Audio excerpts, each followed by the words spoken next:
Hi Vishnu കൊച്ചിക്കാരൻ, എന്താണ് പരിപാടി? കുറെ ഡ്രസ്സൊക്കെ ഉണ്ടല്ലോ. നമ്മൾ കുറച്ച് പ്രോഗ്രാംസ് ഉണ്ടായിരുന്നു. അപ്പൊ അതിന് കിട്ടിയ പൈസ കുറച്ച് ഡ്രസ്സ് മേടിച്ചു. അടിപൊളി. കുട്ടികൾക്ക് വേണ്ടി കൊടുക്കാൻ വേണ്ടി നല്ല മനസ്സാണത്. ബാംഗ്ലൂരിലുള്ള ഒരു പുള്ളിയാണ് എനിക്ക് കളിച്ചു തന്നത്. അതെ, പാവപ്പെട്ട പിള്ളേർക്ക് കൊടുക്കാൻ വേണ്ടി ചെറിയ പൈസ കൊടുത്തായിരുന്നു. ശരി ശരി. ഞാൻ പുള്ളിയോട് പറഞ്ഞിരുന്നു നമ്മുടെ കുറച്ച് വഴിയിലുള്ള കുട്ടികളൊക്കെ ഉണ്ട്, അവർക്ക് വേണ്ടി കൊടുക്കാൻ വേണ്ടി തന്നാണ്. ഓരോരുത്തർക്ക് കളിച്ച് ഇങ്ങനെ കൊടുക്കുകയാണ്. നല്ല കാര്യം കേട്ടാ. Thank you so much. ഇതിപ്പോ എവിടെയാണുള്ളത്? എവിടെ കൊടുക്കുന്നത്? ഇപ്പൊ നമ്മൾ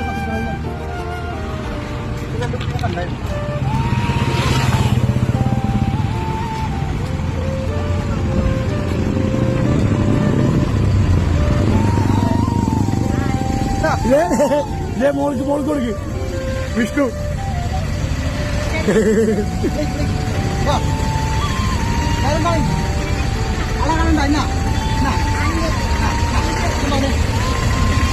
ഒരു മോട് ഇവനാണ് സ്മാർട്ടാണല്ലോ.